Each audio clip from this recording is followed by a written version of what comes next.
What's up, Beneil? Gentlemen, how are you? Good, thank you. How are you? Good. Good.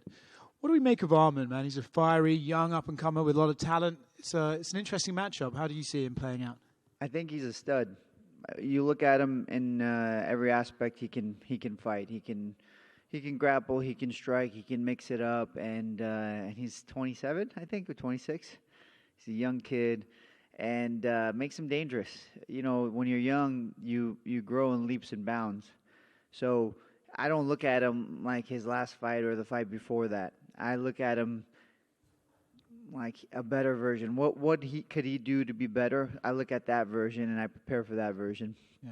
In a way, preparing for a younger guy like this, does it keep you sharper, right? I mean, obviously you're going to be trying to grow every time, but knowing that you're fighting almost a younger version of yourself, do you have to sort of really push yourself to the edge and make sure you can meet him head on? It definitely, I guess you could say, it adds a little wood to the fire, you know, just to make sure I get up in the morning and I make sure I work all the young guys in the gym. But that's like nothing new. I have two requirements for retirement. One is I'm going to get in that octagon and I won't feel anything. When I have that, I'm done, right? And my other one is when these young guys start outworking me. So if I have somebody in the gym who's outworking me and they're younger than me and I can't keep up with them, I'm done. Is this a weird fight to take for a man at your point in your career? Because people who watch this sport know how good Arman is, right? But the casual fan maybe won't recognize that name as much. So for you, is there a case of, well, if I go in there and beat him, people might not recognize just how good a guy I beat versus, if I go in there and I might lose to him, it's a younger guy that people don't really know about. Do you know what I mean? You know, Luke Thomas asked me this question. He asked like this: what do you gain from this fight? And I would say in terms of status, nothing. I gain nothing from this fight. If I win, I don't think my ranking will change. If I lose, I'm definitely going to get dropped quite a bit. But I'm an athlete who loves to compete, and I like to compete with the best people in the world. And I believe he's one of the best people in the world. So that's what motivates me to compete. It's not an issue of rankings. It's not an issue of status where it's going to lead me.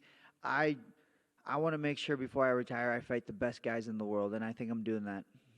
Win or lose, do you see Arman as someone who's going to be fighting for a title one day?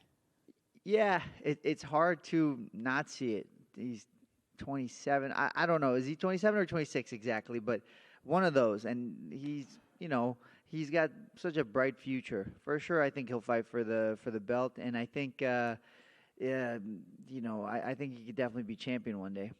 With your own title aspirations, right? Obviously, the setback against Charles. But should you beat Arman, probably most people would say maybe one more against a bigger name. Is that how you see it playing out before you could get to a title shot?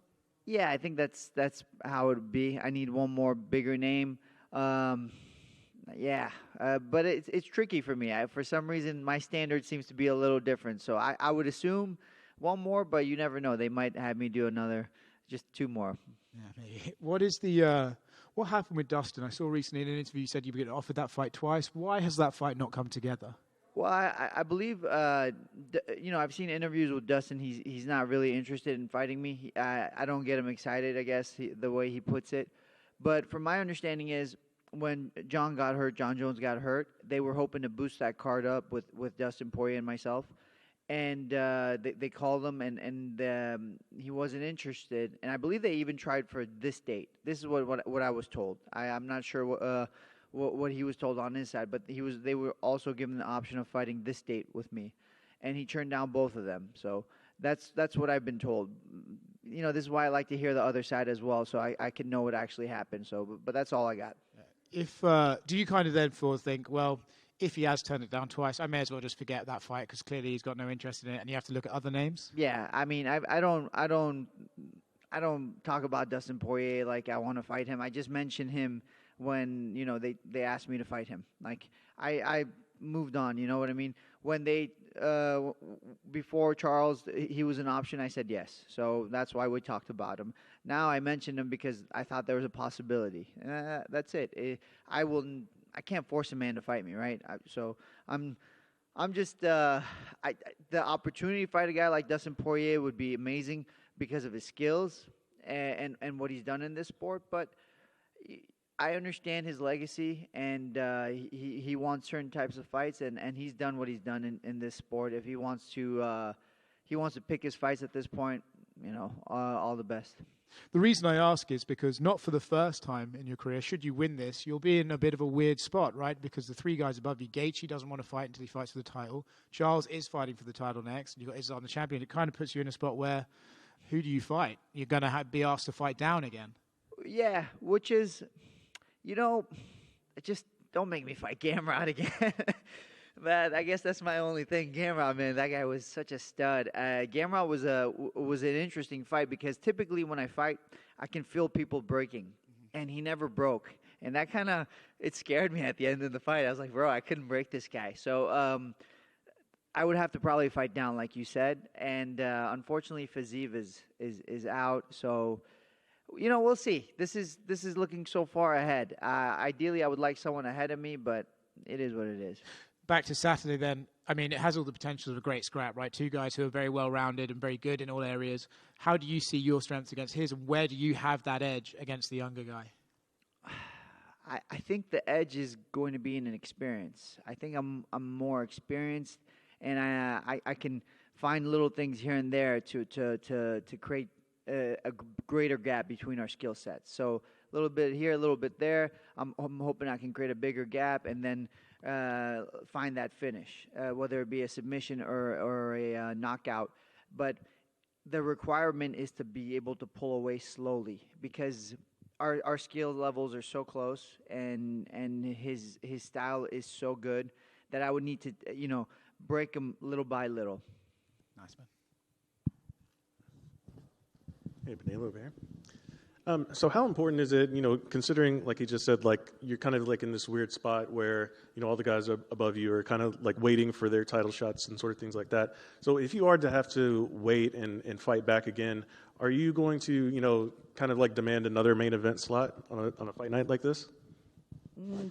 To be honest, I haven't thought about it that far, but the word demand is kind of, I wouldn't say demand, but I look at it as a privilege. If they give me another main event, it's a privilege. I even told Hunter this. Like I texted him, and I told him, man, it's a privilege to be on this card. Because if you look at this card, everybody before me could be the headliner. This is an amazing card, and I recognize that. So to be able to headline this card, I'm stoked. And if they want to do that again, we could definitely talk about it. And, like you said, it is a stacked card. So how important is it to fight in front of a crowd, especially like a crowd like the Texas crowds that get really rowdy, especially for the main events? Man, I love Texas. I have a lot of friends here. I come here often, so I love Texas. And to be able to fight in Texas is great. I had a really big win against Tony in Texas, and I didn't have the crowd on my side, but afterwards it was all love. It was something about Texas, man. I love the Southern hospitality. I love the way people treat each other, and I'm looking forward to fighting in front of the fans. And obviously, like the last outing, it snapped that lengthy winning streak that you had. Is that one that you want to get back? Because I don't believe you've had a rematch with anyone that you've had a setback to. So. Yeah, I want to get all my losses back. So, of course, I can't understand an athlete who loses and doesn't want that rematch back. I really believe I didn't perform well that fight, and if I do perform well, I can win that fight. So I would definitely want that fight. But man, if you offered me right now all my losses, rematches, I would take them all. I would. But that's that's a little bit of my OCD as well. In your training camp you just had, is there anything in particular you focused in on that you see of Arman that you think that you need to zero in on? Well, I would say he's a great kicker, and he mixes up his striking to takedown. So something I had to be aware of. His ability to mix it up is very good, and I would say it's very high level. So, you could say he's not the best striker, but he's very good at striking. He's not the best grappler, but he's very good at grappling. And I think what elevates his game even more is his ability to mix it up. So that's just something I have to be ready for. Sweet.